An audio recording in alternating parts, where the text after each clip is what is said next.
Hello and welcome. I'm Paul, And I'm Dave. and we're gonna rank some. I think these are all kind of just random N64 games. Anyway, we're gonna start off with Diddy Kong Racing. So, Dave, where are you thinking for Diddy Kong Racing? Because I love this game, but that I fully admit is nostalgic because I haven't probably played it in better than a decade. Understandable. With me, I played it a little bit when I was young, but it was mostly Mario Kart 64 that I specifically had and played. Though having that knowledge as well as getting to this game a little later on, it was interesting the idea they took with this particular racer of actually giving this an adventure and a story to how all the racing stuff was kind of going. And it was interesting enough to kind of give it that sort of thought and kind of change things up from how the other typical racers were going at the time. The meta within Diddy Kong Racing was different from Mario Kart 64 and any other racers that were out and about. On whole, even if you just wanted to play for fun, this was a absolutely perfect game to go with. And even if you didn't have other people to play with, there was still something that you could do to actually enjoy playing through this game, as well as increasing your skill to completely stomp your friends out in races. Yeah. So I want to make a few things clear here. I love Diddy Kong Racing, and everything you said is absolutely accurate. However, you mentioned the story. Technically, there's a story, but it's threadbare. Like, there's not much of a story. In comparison to Mario Kart 64, Oh, okay. So instead of 0 out of 10, it's a 1 out of 10. Like, it's fine. I'm not. Don't get me wrong. Like, I love this game. I had both this and Mario Kart 64, and I probably played this one more. But the story is not, to me, a huge selling point. The thing that is really cool that Mario Kart didn't do until, I want to say, the Wii is you have different vehicles in this. You can have a plane, the hovercraft, or the like car, which was mhm, kind of a cool thing that I don't think Mario Kart did that until the Wii. Am I right? Because I don't think that was in Double Dash. essentially, they don't give you too much, but it's just kind of the case of you have driving underwater and whatnot, and then paragliding or whatnot with your vehicle. But there's no actual different Right. Yeah. vehicles that you can really drive around with. Yeah, that's true. Yeah, no, that's a good point. So where do we want to put Diddy Kong Racing? Honestly, with this one, I'm fine with sticking this right up in A. This is Yeah, quintessential just about to play with any sort of N64 game. it's a great N64 like multiplayer experience, and it's still a very good single player game. Don't get me wrong, but I think it mostly shines in multiplayer. Nah, with pretty much just about any game on the N64. If it wasn't a decent single player experience, it was definitely a party experience. Yes. So next up, I feel like this one's really easy, but it's Super Mario 64. AKA the quintessential, if you want to play a Mario, this is the one to go with. Yes, well, pretty much. So we're just gonna Again, put this in. just with its base value and whatnot, again, it's one of those particular games that if you gave it to a kid, they'd at least have fun with it, but they wouldn't get themselves too far. But even with someone that didn't play games that much, they'd probably be fairly confused with a couple of the aspects of the game, just as it is. But just name value, the game as it plays, and all the stuff within it, it easily sits at S. Yeah, yeah, no.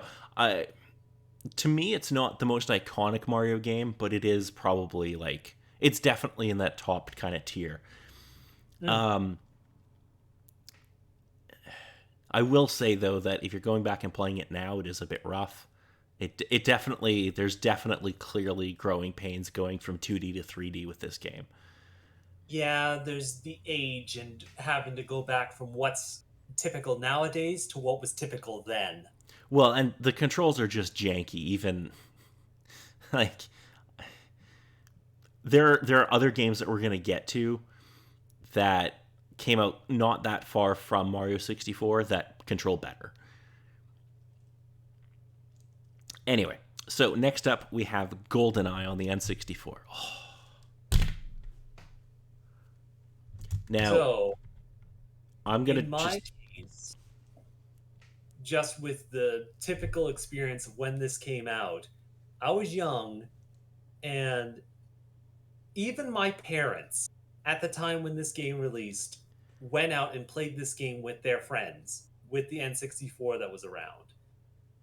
Nothing that I specifically played, the parents kept me away from the age rating. But even with just seeing the stuff that went on with it, story wise, it didn't capture me. And multiplayer wise, I was terrible at the game. So didn't really leave that good of a memory. But it was quintessential to the N64 for when it was released and just the iconicness of it. Yeah, no, totally. It is a good, again, it's a good single player experience, but it really shines in multiplayer. Um, I'm a huge James Bond fan, so I probably will want to put it higher than you. But yeah, it's a great N64 experience. Although again, going back to it now, it's a little bit like, oh, this controls like poo. Well, the other particular thing, just to kind of time frame things, over this week they've announced a whole bunch of things that have been going on, and Nintendo just announced that they're bringing this game back to their N64 online experience with online functionality. Yeah, and And in most cases, everyone was like, oh my gosh, Nintendo is doing this thing. yeah, but Xbox also gets it, but with like remastered graphics or something, but no online, which is super weird to me. But whatever. Mm. So where are we thinking for GoldenEye? I'm perfectly fine with sitting this up in A, but I wouldn't be surprised to stick it in S because in most cases, this is a quintessential experience on the N64. I think we keep it an A. I don't think it quite makes S rank, but it would be damn close. Nah. So next up, we have The Legend of Zelda: Ocarina of Time. Which you know is immediately S because of all the stupid people on the internet that say that this is the best game in existence, which I'm not surprised, but yeah, maybe pull back the reins a little bit. As it was, this was the 3D experience of a Zelda game coming along, and it's good and started a trend with all the particular Zelda games. It's not terrible, but on whole, it's a good Zelda for what it is. But there's issues. But nevertheless, it's still an amazing experience on the N64. Okay. Well, in my case, I only experienced it on the GameCube when it came as an additional port. Okay. So you want to stick this one in S? Yeah, it would make the most sense in my mind. I'm Yeah. perfectly fine with moving it down to A if need be. Oh, I'm fine with putting it in S. This is no, it's not. I was going to say this is the first Zelda game I've played, but that would be a lie. I played one before this, but to me, Hmm. it's the most. It's probably the Zelda game I've played the most, Yeah. which doesn't necessarily say a lot, but because I'm not really a Zelda guy. But anyway, next up we have a game that I've never played called Vigilante 8. Are you familiar with this? No. Like Boom, maybe I goes in might the have haven't seen played. some cutscenes or other particular things of that, but I have not played this. Okay, goes in the haven't we haven't played it bin then. Mhm. So next up, little game you've probably never heard of this franchise before, Super Smash Brothers. This, my dear friends, is my first real experience with video gaming in any sort of respect. Having introduction to like old NES games and other things at the time, they were fine. They could distract me for a little bit. Wasn't knowledgeable enough to kind of get me through this. This, with all the friends I had at the time, and one of my friends having the N64 and this game available, was the jam at any particular point in time. Yeah, I never owned the original Smash Bros on N64. I played it a fair bit, but eh. I feel like Smash Bros really becomes Smash Bros with Melee. No, that's completely understandable. With this, it was kind of just the prototype of a fighter that they wanted to put on it. And then it's like, I don't exactly have particular characters to use. And then Nintendo was like, well, maybe you could use a couple Nintendo characters for it. And it's like, could we? It's like, I don't see why not. And then just boom. Yeah, no, it's a huge game, and I understand that. It's just for me, it was like the sequel is what made it great. Um, I'm No, thinking that's understandable. With when you were there and when you were playing it, it was the jam, but it didn't really explode until it came to Melee. this, yeah, absolutely. So where are we thinking for this one? In my case, it would be A, but I wouldn't be surprised if you wanted to stick it lower. I'm fine with putting it in A because it is like a huge game on the N64. Mhm. So next up we have Turok the Dinosaur Hunter. Yes. Uh, Now, in this case, it's one of the particular games that I haven't played, but I'd seen some walkthroughs and other particular things with my exploration of the internet and other things like that. So I have at least an understanding of how the game kind of goes about. okay, it's going in D. I understand that Turok was like a big deal at the time, but it's not good if you go back and play it now. Well, as it sort of goes along again with first person shooters at the time, especially on the N64, was definitely tricky. It's And it not was even mostly again, just nostalgia and all the other particular stuff with playing it at the time. But again, looking back at it today, it's not even like that it's a first person shooter and that that's the issue. It's that half the time the game doesn't properly explain things to you.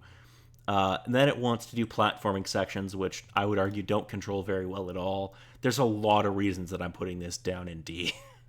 duly noted. Next up, Mortal Kombat 4, which I've never played on the N64. Have you? No, not with this one. And I don't Okay. really recall Boop. much information from any of the Mortal Kombats in the N64. Yeah, I'll just throw it in, haven't played. So next up is Majora's Mask. Yes. So is this going in S or A? Because that's really the only question. Sort of interesting. It kind of depends on your sort of idea because this was essentially the idea of do we want to make Ocarina of Time again with just some increases in difficulty and changes to how dungeons are played through, or do they want to, or do you want to try to make something new? And oh boy, did they ever make something new with this particular Zelda game, with its interesting concept, the way that the story kind of goes along, and especially with just how dark it decided to go with it. Not like, oh man, rated R dark, but at least if you gave this to a kid, don't be surprised that they get nightmares. Yeah, it's definitely a game that went darker than the previous one. I never played a ton of Ocarina of Time, to be completely fair. Okay. Um, And then, did of course, with this one, it adds on the stipulation of you have a time limit, which for some yes, people is just a game breaker. yeah. Like I said, I never really played Ocarina of Time or Ocarina of Time, Majora's Mask that much. I enjoyed what I played of it, but I don't know. There's just something about it that never really Clicked. hit me as much as Ocarina of Time did. No, that's understandable. It's a bit of a nichey sort of thing. If you're either not willing to work through the slog, especially within the opening hours, to understand things, or if it's definitely not your jam, it's going to be difficult to break through that barrier. But either once you do or you understand the issue you're getting into, it's interesting. But I wouldn't be surprised with sticking this up in A or if it goes down lower. Let's pop it in A because I still feel like it's a really good game. Mm. We're gonna skip over a few and we're gonna go over to Banjo Kazooie because I figure we may as well do that before we do the sequel. Okay, go in that sort of case. Oh, there he is. Yeah, so Banjo Yes. Kazooie, where are we thinking for him? Because again, this is a game I never played a ton of on the N64. I mostly played it, and this will probably get a chuckle from some people if anybody remembers it, because I'm a fucking old man. Um, and I don't know if they did this everywhere, but the when I was growing up in Kamloops at the McDonald's, They had like 4 or 5 N64, like, you know, those like things you used to have at like Walmart or EB Games where they'd have the stand with the TV? It's those sorts of things. Yeah, they had that. And they had like Banjo-Kazooie, Ocarina of Time, Mario 64, Mario Kart, and I want to say 1080 Snowboarding was the fifth one. There you go. Pretty much all the quintessential N64 games that would be popular at the time. Exactly. And you could play them while you waited for your food. And I always went and played Banjo Kazooie because it was the one game I didn't own Okay. out of those. Radios. In my case, I never really experienced much of Banjo-Kazooie until it was actually brought to the Xbox with all the particular stuff that happened with Rare and its particular issues. Yes. So where are we thinking for But Banjo? but on whole, it pretty much falls to everyone's idea of how much they enjoy platformers, but especially how much they enjoy the concept of a collectathon that you need to collect a whole bunch of things to make your way through the adventure. Yeah, now I will say that this is one of the better collectathons. As it Which, is with the particular collectathons that are around, I agree. This is one of the, I think, eh, well, out of the couple. Nah, I suppose I'll stick the stamp on it and say this is kind of the quintessential. If you want to play a collectathon, Banjo Kazooie is the one to go with. yeah, and I feel like it's it's a franchise that I feel like people still want to see come back. Like Indeed, they still want a proper third game indeed. because Nuts and Bolts does not count. Yeah, no. No, it does not. So are we thinking A for this one or B? Because I could see it going either way. I'd say A, A? just with its kind of staying power and how it sort of sits with most people. Okay, next up, Banjo-Tooie. Again, with this one, it still has the particular clout of the original. I think at the very most, the only one thing is this is the one that starts to push a little bit into the section of there are far too many things to collect. Yeah, this is definitely at least a rung lower than Banjo-Kazooie. I didn't play Tooie a whole lot. Again, I never owned it. I think I rented it once. But yeah, it never gripped me the same way that Banjo-Kazooie did while I was playing Banjo-Kazooie at a McDonald's. With Tui, I find it interesting since it literally takes place from the original one. So if you go from one to the other, you'll pretty much go along easily and be able to control everything perfectly fine. I think the issue starts to come that with how much you learn and gain from the first one and how much more stuff is piled onto you in Tui, it starts to fall to the case of if you play through the game but don't finish it and put it down for a time, you're going to come back and be like, how the heck do I do anything within this game? Yeah, I'm thinking a strong B for this one, but I could be talked into C. I'm fine with sticking this in B. I wouldn't be surprised if people would still push this up into A, just again with the clout and how much this game kind of did. But yeah, B, I'm perfectly fine with sticking it there. Cool. So next up, we have Mortal Kombat Mythologies Sub-Zero. Now, I'm not sure One if that you've... I have not played. Okay. I'm not sure if I put this in D or F. It was a cool idea. They were like, well, Mortal Kombat's a really big deal. Let's make a non-fighting game and try to do more like story stuff. It's just they tried to make kind of like a platformer-ish kind of thing, sort of, but it was kind of crap. No, this is worse than Turok. It's going in F. Hmm. Yeah, Next that's up, kind of a little silly. it is a cool idea to try to go into a different genre, but it wasn't very good. Castlevania 64, I should say. Okay. Because I know of a couple of the Castlevanias, but I'm not sure which one this is. Out of curiosity, is this one of the whip wielding characters, or is this a werewolf? No, this is the first one that came out on the N64. It's the whip wielding. Okay. I don't think I've played this one or know too much about it. Yeah, I haven't played enough of this to kind of talk about it, so we'll just put it in haven't played. Resident Evil Dose. Yes. So, My experience with Resident Evil is kind of looking in the window into the series and then kind of stepping my toe in. Where 2 was my first real experience with Resident Evil through watching Let's Plays and other things online and being like, oh, this game looks so interesting and creepy. I want to play it for Halloween. Actually, getting my hands on it, I believe either as a PlayStation 2 port or other sorts of things, and then being introduced to PlayStation and N64 tank controls, which, if you're not used to them, oh boy, it is a wall.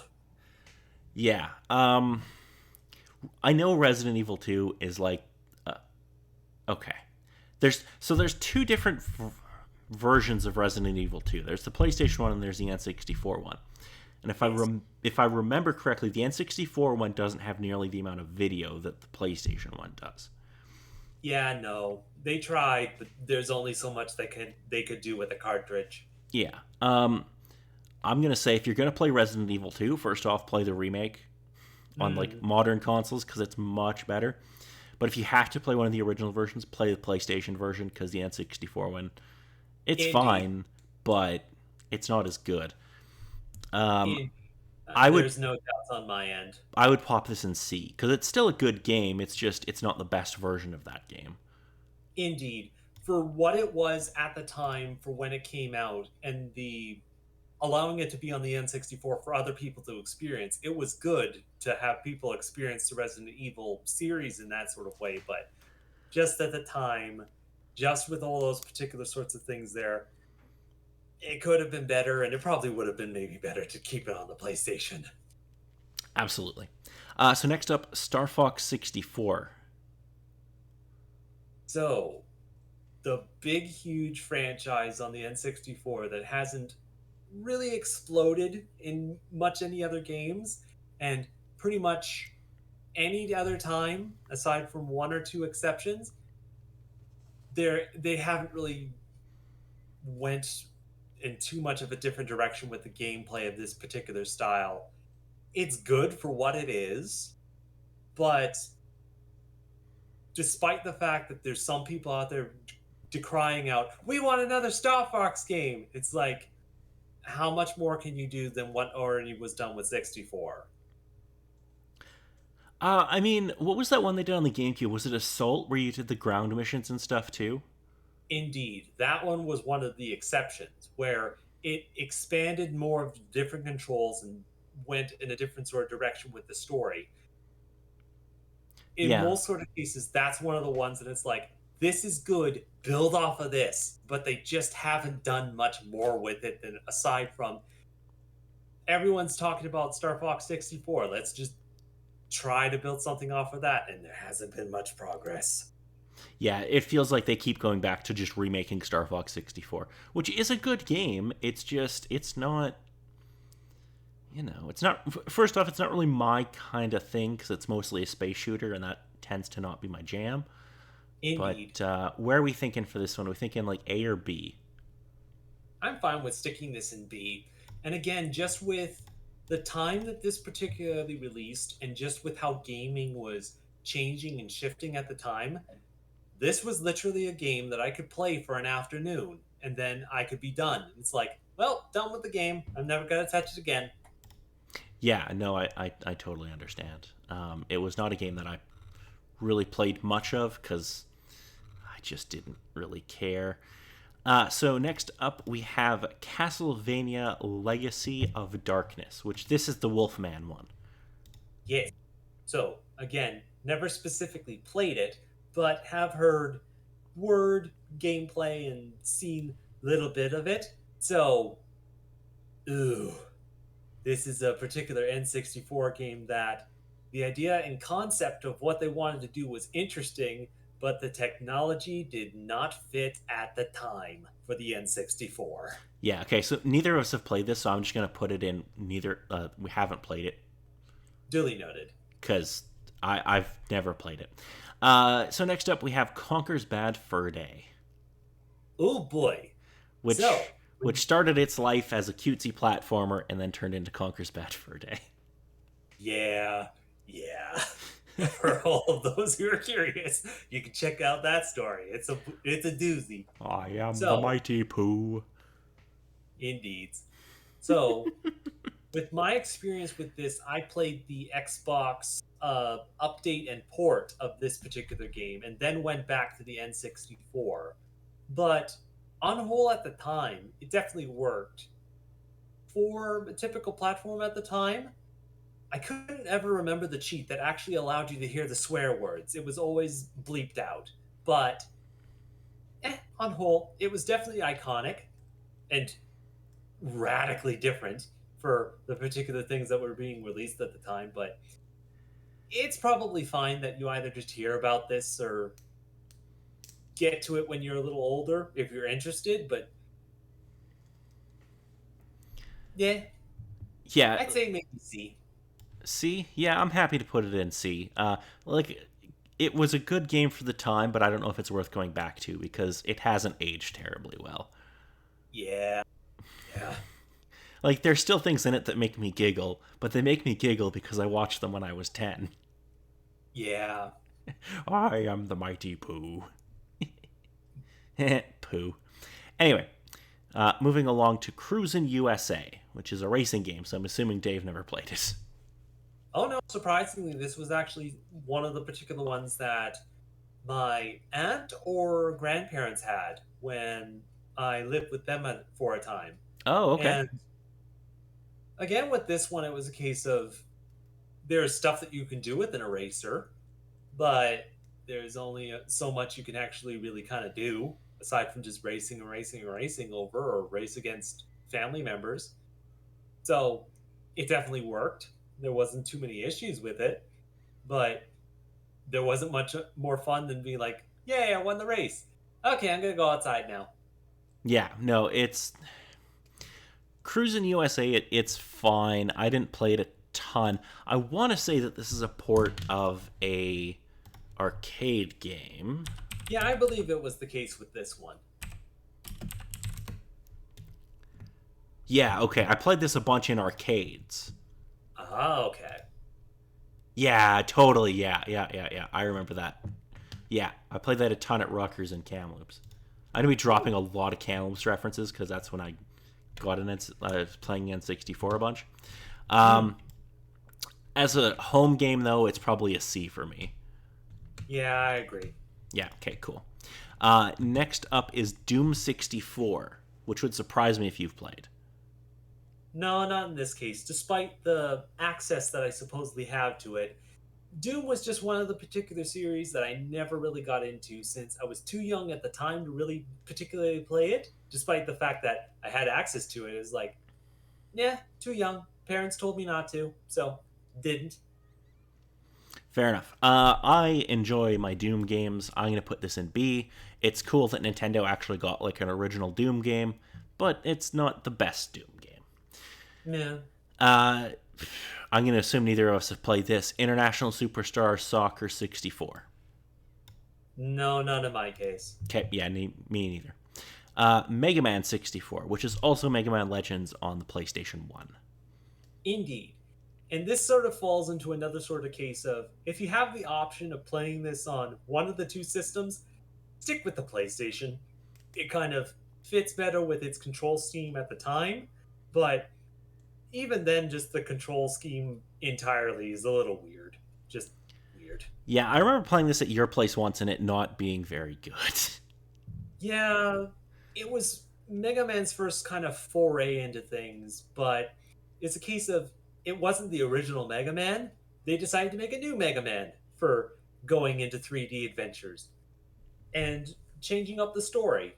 But on whole, just with the amount that I played through this particular game, it's fun. And once you get yourself around the controls, you can manage. Perfectly fine with sticking this up and around C, maybe dropping it down to D just with its age. I'm gonna put it in D because I feel like I would rather play like Conker's Bad Fur Day or Cruis'n USA over this. Hmm. Next up, we have 1080 Snowboarding, which is another game that I love. Okay, understandable. It's one that I remember picking up with exploring N64 games that I never got the chance to play being like, okay, snowboarders, I like some of them, but this is kind of the rudimentary, rudimentary snowboarding game that every other snowboard game built itself up from, which is commendable, but going back to it now, just ugh. Oh yeah, I'll totally admit I haven't played the game in at least 10 years, but I have so many fond memories of it. Also, it has an amazing menu song that will never get stuck in your head. Duly noted. Uh, work your body, work your body. I'm so sorry for you. Everybody who's played this game now has that song stuck in their head. I'm so sorry for everyone else. So I'm thinking B for this. Are you good with B? I'm all right with B.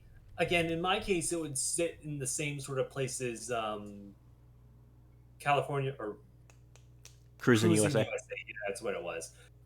Just kind of a game that you could easily play with other people, but if you were just playing by yourself, there's really not too much that you can kind of work with.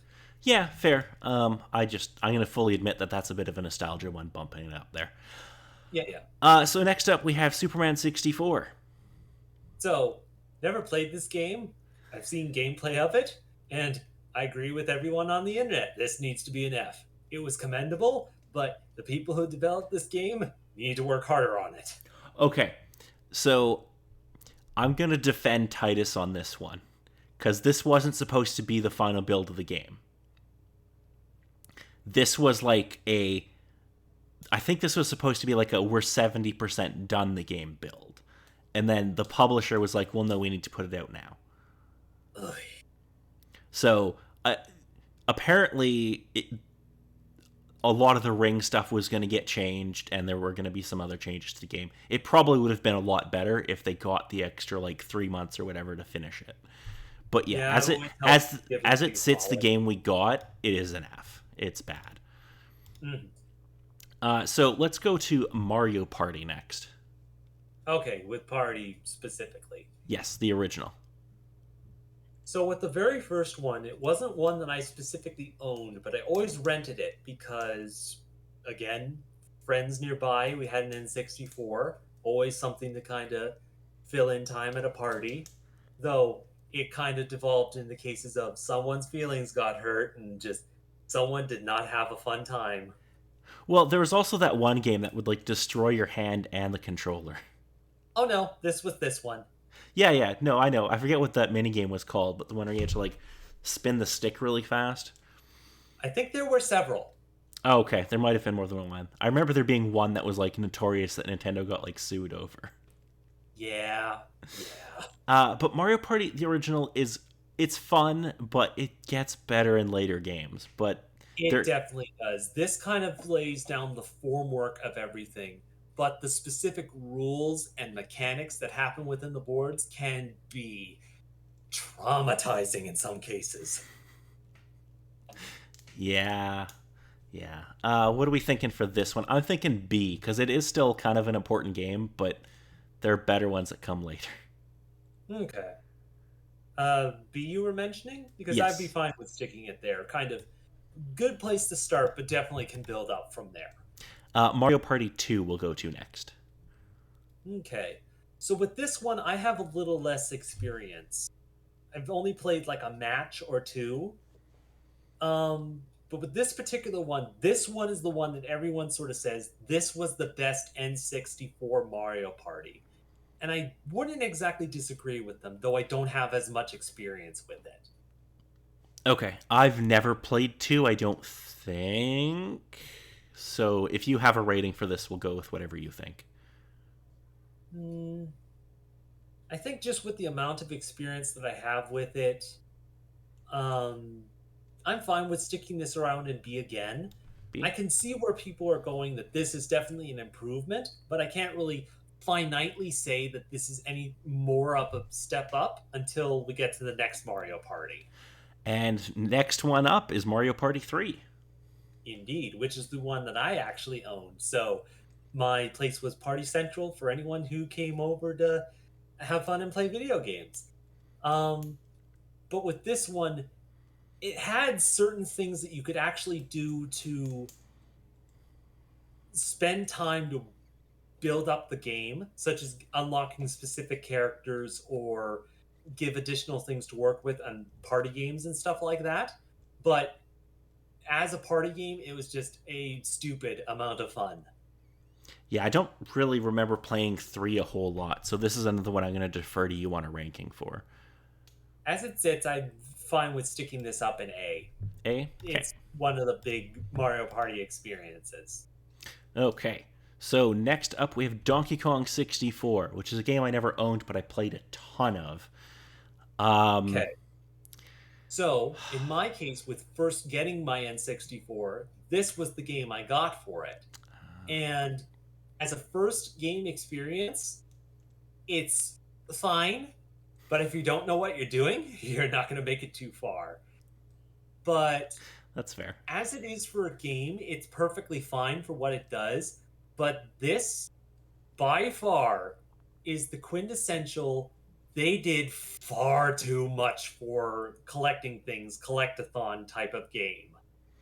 Yeah, this is kind of rare at their most. I don't even know what the right term is, but like, because you have to go and you have to find a Kong barrel and switch Kongs because, oh, I found a collectible, but I can only collect that one with Diddy Kong, so now I have to go find a barrel and come back. And Just with the base mechanics of how everything sort of worked, it didn't have the functionality to really, um, the word, make it easy. yeah, I think there's a single word for it, but streamline. There it is. yeah, Streamline the kind of gameplay for it. So they had to kind of do little works around. But essentially, this is the collectathon game that you have to play 5 times for all 5 characters. it's true. So, like, and the thing is, like, there were 2 easy solutions to not have this be an issue. You could either just have it so that you could hot swap the characters. So you just hit start and switch, like, oh, I'm Donkey Kong, I need to be Diddy Kong. Boop, do it. Or just Yeah, have in it, that sort of case, it'd make it easy.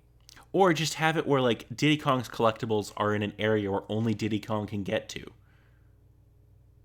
That solves the Again, that problem would too. be a case of with the first thing that you suggested, that would probably be the easiest fix. With the Yeah, second suggestion, it sounds like a case of you'd have to divide the world into 5 separate sections, which there's already a big enough world that separates all the worlds already. That sounds a little ridiculous. yeah, no, fair enough. Where are we thinking for Donkey Kong 64? Hmm. Because I I think like the with this, game, but I'll also admit that it does not run well. indeed, just with its particular problems and issues that it has. It also has technical issues where the frame rate in it is not very good. Yeah. Yeah. Um, Um, where are we thinking? Honestly, with nostalgia, I mind saying A, but I'm perfectly fine with sticking this around in B somewhere. Let's throw it in B. Okay, so the next game up, I'm sure, will definitely have some nostalgia attached to it. A little game called Pokemon Snap. Yes. So is this going in A or S? Because it's going to be one of the two. I'd say A. Like, after you kind of get through the experience, that's kind of enough. There's nothing much else to really kind of go off of. At the time, it was one of the big explosions, but if you didn't have the other Pokemon experiences that were available on the N64 and just this one, it'd be enough to satisfy, but with the other 2 experiences, this is kind of the lower end. Yeah, it was a fine game, but, you know. If I remember correctly, you could beat that game in like 15 minutes. Yeah, pretty much. Yeah, okay. Next up is Paper Mario. So, with me and the amount of nostalgia that I have for this particular one, this is S, hands down. Okay, I'm fine with that. I don't even, like, I've barely touched the original Paper Mario, Mm. and I know it's like a super big franchise that people love, and it's a game that I've always wanted to go back to. I just never got around to it. Mm. So next up, we have Bomberman 64. So, one of the particular N64 games that I do have, in some respect, I believe as a download on the Wii, but have never actually cracked open and played as of yet. Okay, so I haven't either, so we'll put that in our haven't played pile. And next up is Killer Instinct on the N64, which I'm assuming is also a neither of us have played it thing. Yeah, no. I've Okay. seen a bit of gameplay and other sorts of stuff, but nothing that I can particularly say of it. Cool. So next game up will be Pokemon Stadium 1. Yes, the first Pokemon Stadium. Yes. So, I mean, I know where I would put this, but what are you thinking, Dave? Because for me, This this is a strong A. this is the quintessential Pokemon experience once you had an N64. If you were into Pokemon, this was the game to also get to supplement to it. There wasn't much more than battling and a couple of mini games to it, but if that was your jam, this was all you needed. Yeah, so you're happy with A for that one? Yeah, I'm happy with A. Cool. Next, we'll do Pokemon Stadium 2, because it only makes sense. Yes, indeed. I don't think I ever played 2. Were you familiar with Stadium No, 2? with two, I had a copy of two and played through it there. On whole, it added a couple of particular sorts of things to it, as well as a couple of extra additional things. There's literally a section that teaches you all of the mathematical mechanics of how battles and whatnot work. So, if you wanted to learn how to battle, this was the game to kind of do it with. But it didn't have enough specifically inside of it to really kind of push it past Stadium. This was kind of uh, Pokemon Gold and Silver was released at the time. Here's the Stadium to match up with them so you can Right. actually continue playing with them. Okay. So what are we thinking for this one? Is this A as well, or does it drop down to B? I'd say this still sticks in A, just Okay. with Pokemon as the franchise and whatnot. Yeah, no, fair enough. So next up is Duke Nukem 64. Never played this one. Okay. This gets a solid D for me. Duke Nukem 64 is, if I remember, it's either a straight port or basically a straight port of Duke Nukem 3D from the PC, and it does not play nearly as well on an N64 as it does on a mouse and keyboard. Do not play Duke Nukem 64, but play Duke Nukem 3D, because that game is really good. It's just not good on an N64. Mm. Next up is Harvest Moon 64, which I'm sorry, Dave, I'm just putting this in S, and now we can talk about it. Duly noted. This is genuinely my favorite N64 game. Rightios. Do you have any fond memories or even non-fond memories of Harvest Moon 64? I have no memories of it, the Harvest Moon and 64, because I have never had the chance to play it. I believe I have it on something, but haven't had the chance to crack it open as of yet. Okay. It's the first Harvest Moon game I ever played properly. I played one for a little bit at a cousin's place on a PS1. I don't remember what that one was called. But this is the one I had to hunt down and find, and it was a bitch to find because it did not do well in North America, apparently. No, it's understandable. Super fun game. I love it. I still have my cartridge, and no, nobody else can ever touch it. Duly noted. I love that game so much. Next up is Star Wars Rogue Squadron. To know a bit about it, but have never actually played this game. Okay. I'm going to throw this in B. Super fun Star Wars, like, flying kind of shooting game. Normally not my genre. The downside to it is only flying, like, you only fly missions. You do get to at least fly a couple of different planes, but there's not a whole lot of variety. There's a couple of escort missions and stuff, but it's fun. But if it didn't have the Star Wars license, it would probably be a fair bit lower. Yeah. Okay, next up is Jet Force Gemini, which I have never played. I managed to play a little bit of this particular one, but if you've heard anything about this, they do not lie. This game is very difficult. It gives you particular goals, and with how easy the mechanics or how easy it is for certain mechanics to not particularly work, and damage and whatnot being either placed on you and the enemies and whatnot, this is a very difficult game to play through. Being a third person shooter type genre on the N64. Okay. Where would you rank this? Because I've never played it. Eh, Either D or E is my thought for it. Just either with people's recollection of it and nostalgia for it, but it's old for its particular style. Okay, I'm gonna throw it in D because I feel like that's. I don't feel like it's an F, but you know, Hmm. just from what you're saying at least. Anyway, next Yeah. up, Kirby 64: The Crystal Shards, which is a game I played a little bit of, and I remember enjoying it. But for me, this would be a B. I don't know what your memories are of this one though. Again, this one is one that I never actually played on the N64. This didn't come until later, but I did manage to play through a fair chunk of it. And on whole, it's not hard. This is a very good game to give the kids and allow them to play through.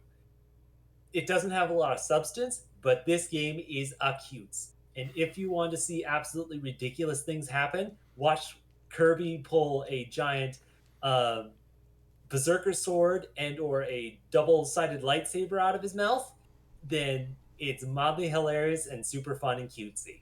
So I'm perfectly fine with sticking this up in B. Okay, cool. B it goes. Next up is Mario Golf. It's a golf game with Mario characters. Yes.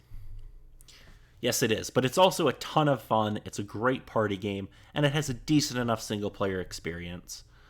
Mm. Um, I have a soft spot for the Mario sports game, so I'm thinking A, but I'm open to being talked down to B on this one. Yeah, my thought is usually B, but I'm perfectly fine with sticking it anywheres. I have to put it in A. I'm sorry, but I just have to. No worries. Next up is Perfect Dark.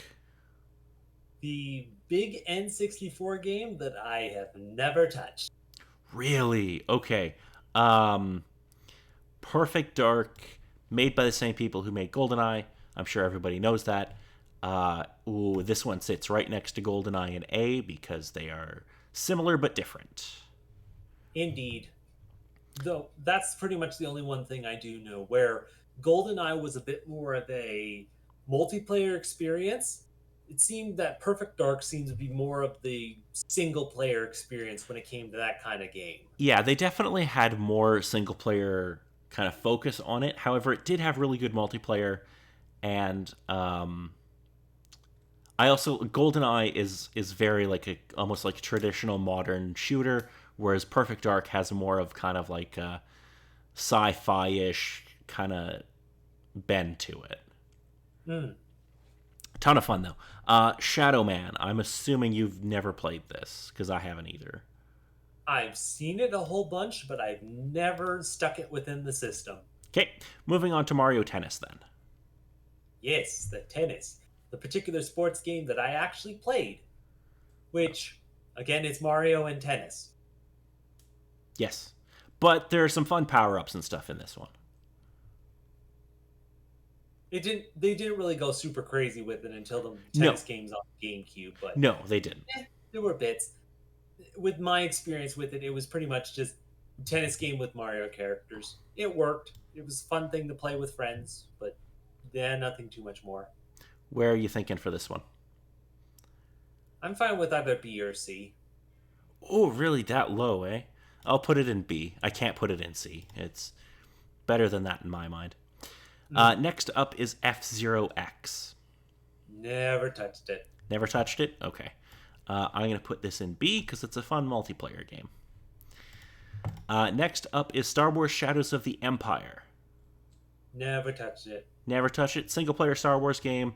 Um, it's going in C because it has some interesting ideas, but there are some not so great parts of the game.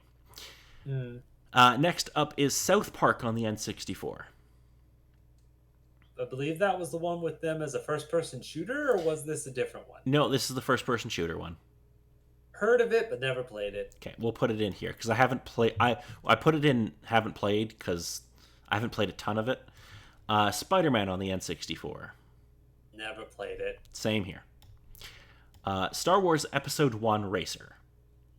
That I have played, which pretty much was the case of it was a typical kind of racer like Cruis'n USA, but had the skin of it was Star Wars racers from the first episode movie, which Again, was interesting for the race and was interesting enough, but it's a case of everyone aside from me got sick of the game after a while, and even after that, it was like played it once and never played it again. Okay, where are you thinking for this one? Because I have some fond memories of it, but I'm not super like attached to it. Duly noted. As it is, it kind of sits in the same sort of place as Cruising USA. I'd fine with C. C? Yeah, I could put it in C. Tony Hawk Pro Skater 2. So I don't believe I've actually gone through two with Pro Skater. I believe it was the first one that I played on the N64. Okay. I'm going to put this solidly in B. It's a good game, but Tony Hawk Pro Skater really hits its stride with 3. Hmm. But 2 is still a very good game. But if you're going to play it, play the remaster on PS4. Or the remake, sorry. Next up is Turok 2 Seeds of Evil. Never played that one. Sorry? Never played that one. Never played it? Okay. I haven't played enough of it to rank it. And finally, the last game on the list, Wave Race 64. So I have played through this one a bit, but again, typical kind of racer. Definitely fun with friends to race around with, but not much more if you went through a single player experience. So, same as the other racers in my mind, sitting in C. Okay, I'm fine with that. And that is the final game on this little ranking. So we'll quickly go through and see if we want to move anything. So up in S rank, we have Super Mario 64, The Legend of Zelda Ocarina of Time, Paper Mario, and Harvest Moon 64. Are we good with that? Now, pretty much, though, it was pretty much split with the two pretty much games that everyone could agree on that are in S, and the two childhood games that we absolutely adore. Yes, absolutely. I'm sure I will get many angry comments about putting Harvest Moon 64 in S, but you can all just go fucking eat a dick. Indeed, I agree with you. Okay, so in A rank, we have Diddy Kong Racing, GoldenEye, Perfect Dark, Super Smash Bros., Majora's Mask, Banjo-Kazooie, Mario Party 3, Pokemon Snap, Pokemon Stadium 2, and Mario Golf. Great. You agree with all that then? Yes, yes. Perfect. Moving on to B, we have Banjo-Tooie, Star Fox 64, Doom 64, 1080 Snowboarding, Mario Party 2, Star Wars Rogue Squadron, Donkey Kong 64, Kirby 64, The Crystal Shards, Mario Tennis, F-Zero X, and Tony Hawk's Pro Skater 2. Yes. Okay. And in C, we have Resident Evil 2, Conker's Bad Fur Day, Cruis'n USA, Star Wars Shadows of the Empire, Star Wars Episode 1 Racer, and Wave Race 64. That works there. Okay. And in D, we have Turok, Mega Man 64, Duke Nukem 64, and Jet Force Gemini. Yeah. And the only two games we have in F are Mortal Kombat Mythologies Sub-Zero and Superman 64. Which is completely understandable. Yes, and then there's a couple of games in our we haven't played pile, but that's not really relevant. So this was a good time, and I'm sure we'll get many angry comments, but that's fine. Like I said, if you have a problem with Harvest Moon or Paper Mario being an S, go eat a dick because, well, just do it. So, you have anything else to add, Dave? When it comes to the N64, it's definitely good enough to experience, but there's only so many ways that you can actually kind of experience it now. Yeah, it's kind of sad that it's the console that Nintendo seems to not want to like really re-release games from, with a few They're exceptions. they're making attempts with the couple particular experiences that they have and the availability of the couple games that they've released on the Switch for their online capability, but still, there's a fair amount on this list that haven't even been touched in years. Yeah, I'm like I get like we've got Super Mario 64, Ocarina of Time, Majora's Mask, but we've never that I can remember gotten like a proper re-release of like a Paper Mario or like the Banjo games and stuff. I know they can't do that. They couldn't do Diddy Kong Racing, but Hmm. they could do like 1080 snowboarding. They could probably do like, oh, Donkey Kong 64 they couldn't do because that was rare. The problem is a Hmm. lot of the really great games are not made by Nintendo. Like they're rare Hmm. games. Indeed. And some of them are coming, but a lot of the particular things on this list are never going to see the light of day in most kind of respects. Yeah, which is really sad. This is also probably I don't I'm not going to speak for you in this, but for me this is the console I grew up with the most. No, indeed. This was particularly my console when the time sort of came to it. Got it as a Christmas gift, and I've had it ever since. Yeah, so I had an NES prior to this for like a couple of years, and I loved the NES. But then I got a N64, and that was kind of when I really got into gaming. Indeed. Yeah. So that was a lot of fun. So until next time, I've been Paul. And I've been Dave.